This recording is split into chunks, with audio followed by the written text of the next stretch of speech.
अब यहाँ एक बात बहुत ध्यान देने की, आज इस कलयुग के ब्राह्मण नहीं थे, वो द्वापर के ब्राह्मण थे, तीर्थ के ब्राह्मण थे, कृष्णकालीन ब्राह्मण थे, जिन्होंने विधिवत ब्रह्मचर्य व्रत धारण किया था, गुरुकुल में षडंग वेदों का स्वाध्याय किया था, विधि पूर्वक गृहस्थाश्रम में प्रवेश किया था। वो सब अग्निहोत्री ब्राह्मण थे, आहिताग्नि थे, अग्निहोत्री थे, त्रिकाल संध्योपासना करने वाले, वैदिक अग्निहोत्र करने वाले, निरंतर वैदिक धर्म का आचरण करने वाले और भगवान की भगवत्ता को भी समझने वाले थे। फिर भी वे भक्त क्यों नहीं? भगवान ने कहा वो मेरे भक्त नहीं है। प्रश्न है कि नहीं? सारा काम तो कर रहे हैं, सवेरे से शाम तक वैदिक धर्म के पालन में लगे हैं, फिर भक्त क्यों नहीं? वे सब कुछ करते थे, वैदिक धर्म का आचरण अनुष्ठान करते थे, एक न्यूनता थी उनके साधन में। क्या न्यूनता थी भगत जी? उनके साधन में न्यूनता थी। वो सब करते थे पर कथा नहीं सुनते थे। आप चाहे जितनी कठोर तपस्या करें, जप करें, तप करें, नियम करें, होम करें, व्रत करें, स्वाध्याय करें, यदि सत्पुरुषों के चरणों में बैठकर भगवत भागवत चरित्र नहीं सुनते तो आप अपरिपक्व ही रहेंगे, आप परिपक्व साधक नहीं बन सकते। भक्ति देने की सामर्थ्य केवल कथा में। भगवान की कथा के बिना आज तक किसी को प्रेम नहीं जगा। कथा कथा नहीं है, कथा साक्षात श्री कृष्ण है। कथा की प्राप्ति श्री कृष्ण की प्राप्ति है। कथा सुनना बहुत जरूरी है। ध्यान दें, स्वाध्याय से ज्यादा कथा सुनना जरूरी है। स्वाध्याय में इतना समय नहीं लगता, पर श्रवण में एक एक रहस्य उजागर होता है।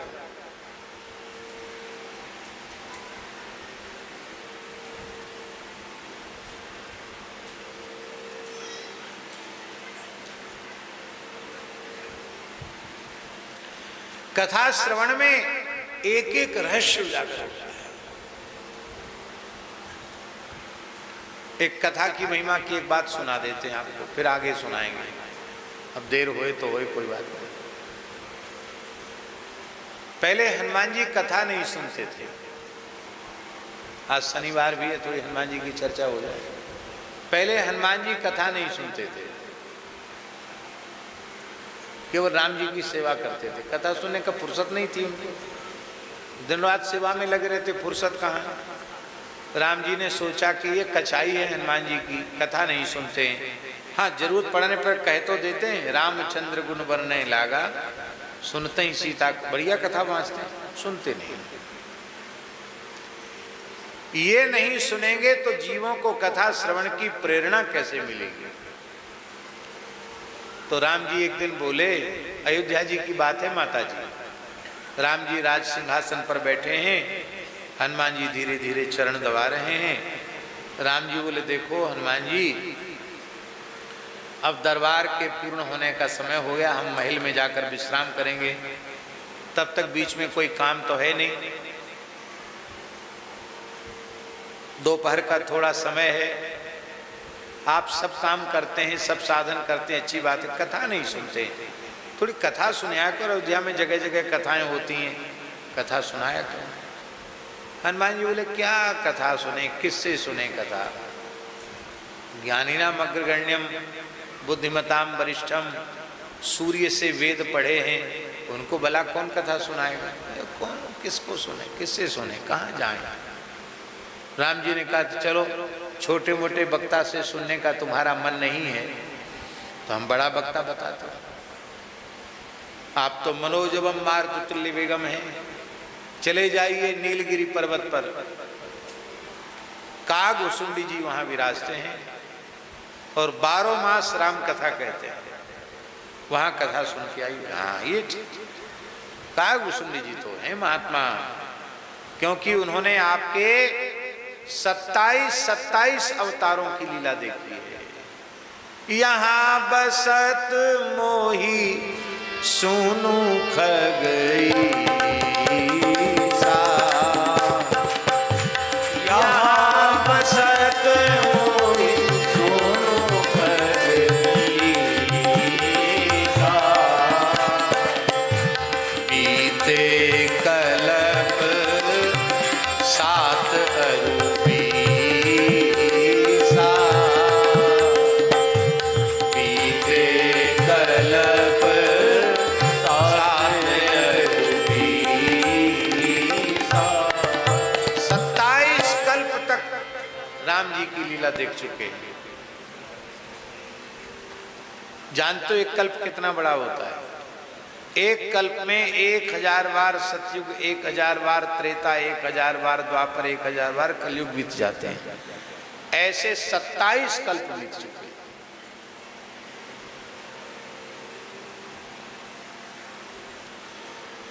14 मनवंतर का एक कल्प होता है। 27 कल्प बीत गए।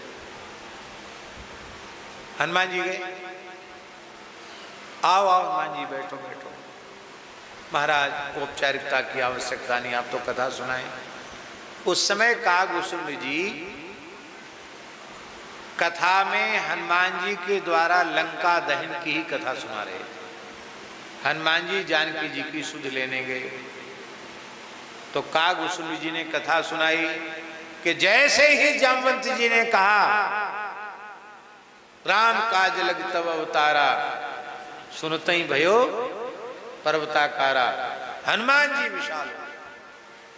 हनुमान जी ने एक चरण तो रखा समुद्र के इस पार, दूसरा चरण उस पार लगा। उड़े उड़े कुछ नहीं, एक डग में समुद्र पार कर गए। हो संगनी मंगनी सब खत्म कर दी उन्होंने। और लंका में गए, कोई रात में नहीं गए, दिन दहाड़े पूरी लंका घूम के देख के आए। राक्षसों ने उपद्रव किया, ये रावण जानकी जी को कष्ट दे रहा है, ये देखकर हनुमान जी को बड़ा क्रोध आया और हनुमान जी ने लंका में खड़े होकर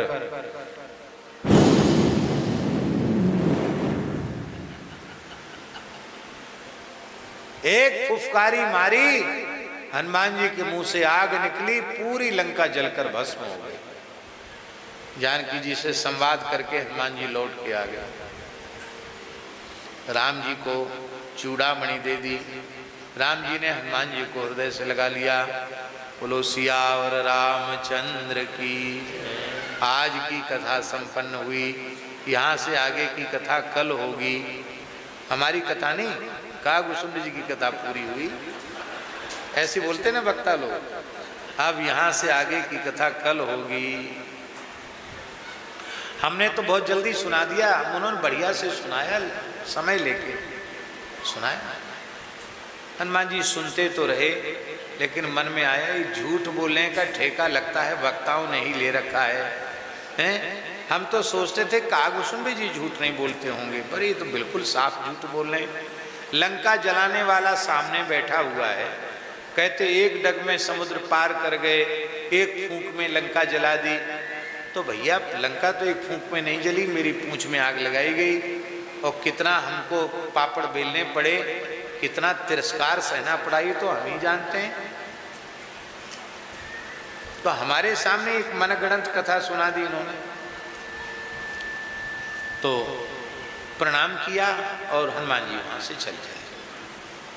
राम जी के पास आए। राम जी ने कहा कहो हनुमान जी कथा सुनाए। बोले हाँ आपने कहा था आपकी आज्ञा का पालन करे आए। अरे ऐसे कैसे बोल रहे हो ढीले ढाले, कथा नहीं सुनी? क्या सुन के आए कथा में? अरे बोले महाराज बड़ी झूठी बात बोल रहे थे। देखो संत के वचन में विश्वास मत करो। कागभूषुंड जी का स्वार्थ क्या है जो वो झूठ बोलेंगे?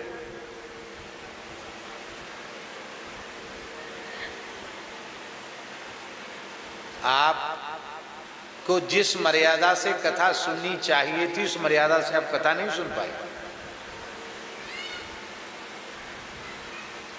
और ये कचाई ही इसलिए है कि आप कथा नहीं सुनते। और ऐसा कहकर हनुमान राम जी